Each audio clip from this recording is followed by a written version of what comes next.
Merhabalar. Bugün patlıcanımızı kızartmadan çok sağlıklı ve lezzetli bir karnıyarık yapacağız. Karnıyarığımız için öncelikle şöyle benim 8 adet kadar patlıcanım var.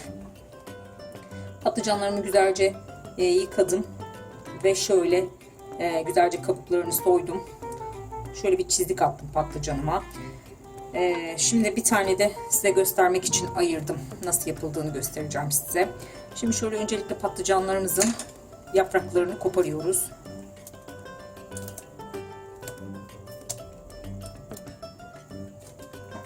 Daha sonra şöyle şu sapını biraz kesiyoruz, kısaltıyoruz. Tam olarak koparmıyoruz. Ve şöyle patlıcanımızı yatırdığımızda nasıl yatıyorsa o şekilde hemen direkt üzerinden mesela şöyle yapmıyoruz. Şu şekilde hemen bir çizik atıyoruz şöyle şuradan. Kabuğunu şöyle güzelce soyuyoruz. Ve şöyle bıçağımızla patlıcanımızın yarısına gelecek kadar, çok fazla dibine kadar bıçağı indirmiyoruz. Eğer indirirsek patlıcanlarımız alttan patlama yapar. Şöyle şu şekilde. Zaten o biraz fırında piştikten sonra kendini salacak. Kolaylıkla içini doldurabileceğiz. Ve şöyle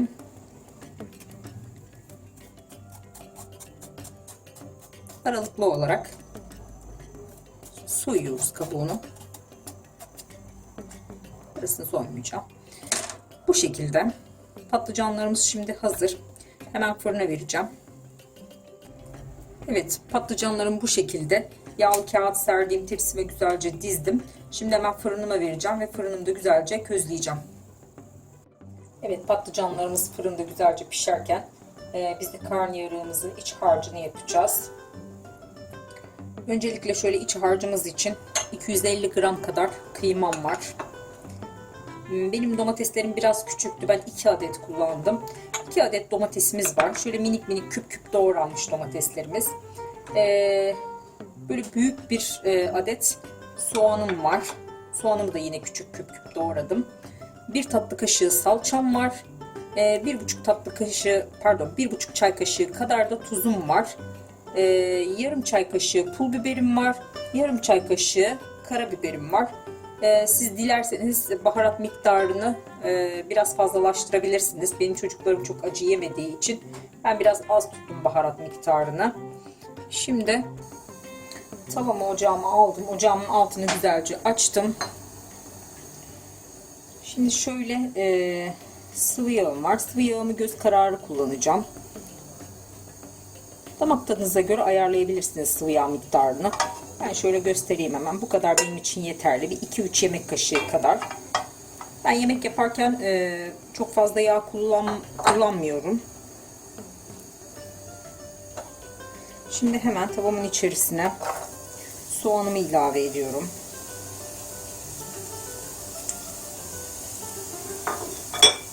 Ve hemen kıymamı ilave ediyorum soğanımla beraber.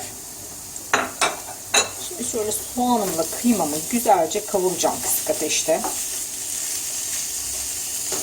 Soğanla kıymamızı kavururken sürekli karıştırmamız gerekiyor.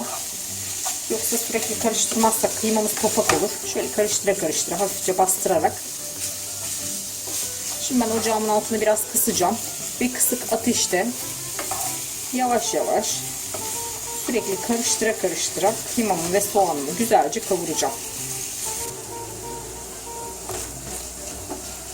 Evet. Kıymamızı ve soğanımızı güzelce kavurmaya devam ediyoruz. Ben şöyle bayağı bastırarak, güzelce karıştırarak kıymamı ve soğanımı güzelce kavurdum. Bu aşamadan sonra sürekli karıştırmama gerek yok. Arada bir karıştıracağım. Ben kıyma kavururken bayağı bir kavuruyorum, böyle güzelce kızarana kadar kıymayla soğanı. Hiçbir şey eklemeden sadece kıyma, soğan ve yağ var. Birazdan baharatlarımı ve tuzumu ilave edeceğim. Bu aşamada baharatlarımızı ilave edersek biraz kıymamız ve soğanımızı kavururken pul biberimiz falan yanabiliyor. O yüzden daha sonra ilave edeceğim. Bu şekilde güzelce kızarana kadar kavurmaya devam edeceğim. Evet, kıymamız yavaş yavaş kavrulmaya başladı. Şimdi hemen tuzumu ilave ediyorum. Karabiberimi pul biberimi ve şöyle yavaşça karıştıracağım. Birkaç dakika daha kavuracağım kıymama. 5 dakika kadar yeterli olacak. Biraz daha kavuracağım. Biraz daha kızarmasını istiyorum. Evet, şimdi de bir tatlı kaşığı salçamı ilave ediyorum. Dediğim gibi bir tatlı kaşığı kullanıyorum. Domates de olacağı için karnıyarığımızın içerisinde çok fazla salça kullanmamıza gerek yok. Evet, kıymamız güzelce kavruldu. Şimdi hemen altını kapatıyorum.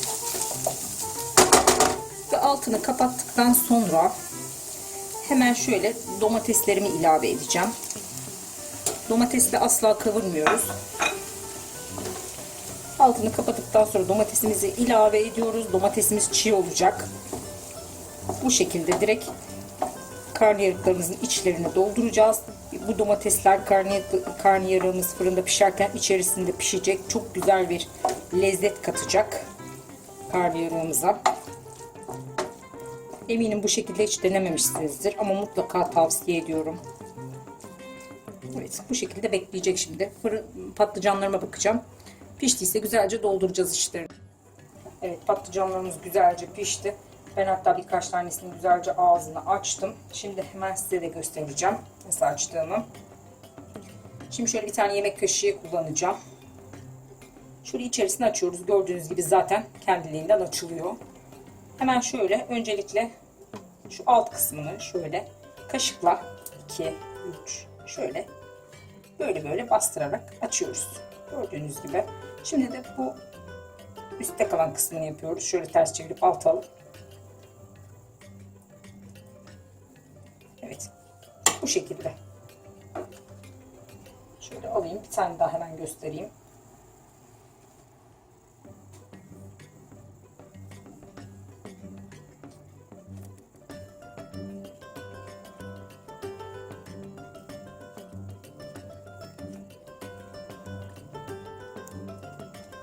Bu şekilde açtım içeriğini güzelce. Şimdi hemen içlerini dolduracağım. Evet, şimdi patlıcanlarımızın içlerini dolduracağız. Hemen şöyle bir yemek kaşığı yardımıyla patlıcanlarımızın içine güzelce dolduracağız. Önce şöyle birer yemek kaşığı ilave edeceğim. Daha sonra tekrar boşluk gördüğüm yerlere dolduracağım.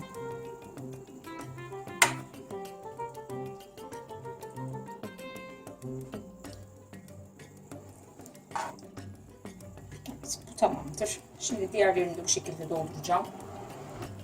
Evet, patlıcanlarımızın içini güzelce doldurduk.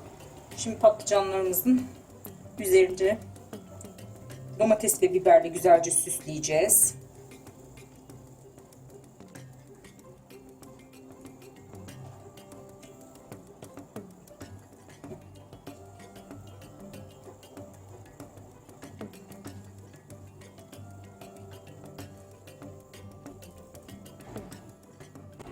Evet, karnıyarıklarımız hazır. Şimdi hemen üzerine salça sos yapacağız. Evet, salça sosumuz için hemen şöyle bir kasenin içerisinde bir tatlı kaşığı domates salçası aldım. Ve şöyle hemen bir miktar tuz ilave edeceğim.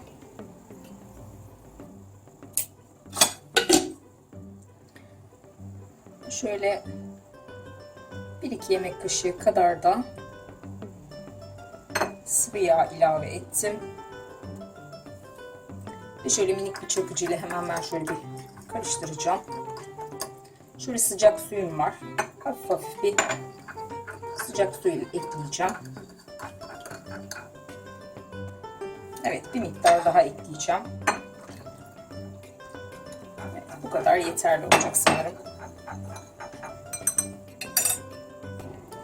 Ve şöyle yavaş yavaş hemen domates sosunu, salça sosundan yemeklerimin üzerine, karnıyarıklarımın üzerine birer yemek kaşığı ilave ettim.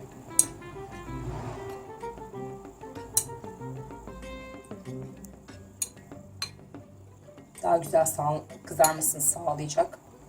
Ve şöyle geri kalanını da tepsime ilave ediyorum. Hatta şöyle biraz daha geri kalan sıcak suyumu da şöyle hemen ilave ettim. Her yerine ulaşmasını sağlıyorum. Evet, bu kadar yeterli sanıyorum. Şimdi hemen fırınıma vereceğim. Domatesim, biberim üzerinde güzelce kızarana kadar karnıyarığımı biraz daha pişireyim. Evet, karnıyarığımız pişti. Gerçekten muhteşem kokuyor. Karnıyarığı bu şekilde denemediyseniz mutlaka tavsiye ederim. Çok lezzetli oluyor. Ben yıllardır hep bu şekilde yaparım. Muhteşem bir lezzet. Kesinlikle denemenizi tavsiye ederim. Deneyen herkese de şimdiden afiyet olsun.